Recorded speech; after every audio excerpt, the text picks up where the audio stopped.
బుద్ధిర్వ్యతితరిష్యతి తదా గంతాసి నిర్వేదం శ్రోతవ్యస్య శ్రుతస్య చ ఎప్పుడు నీ బుద్ధి మోహమనే బురదని అధిగమిస్తుందో అప్పుడు వినిన విషయాల నుండి విముక్తుడివి అవుతావు. శృతి విప్రతిపన్నాతే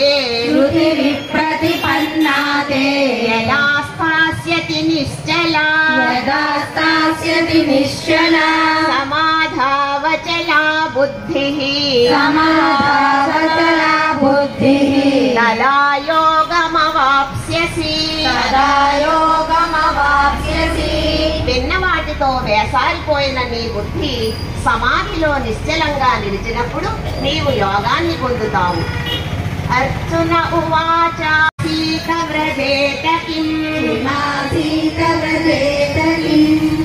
అర్జునుడు అన్నాడు, కేశవ, సమాధి కలిగిన స్థితప్రజ్ఞుడి లక్షణం ఏమిటి?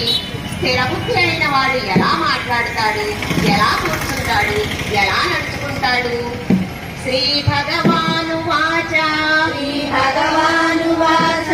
ప్రజహాతి యదా కామాన్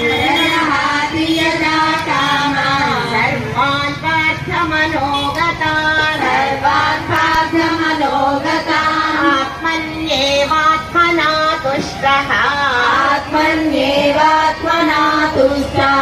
స్థితప్రజ్ఞస్తదోచ్యతే. శ్రీ భగవానుడు అన్నాడు, అర్జున, మనస్సులోని అన్ని కోరికలని ఎప్పుడు పూర్తిగా విసర్జిస్తాడో, ఎప్పుడు తనలో తాను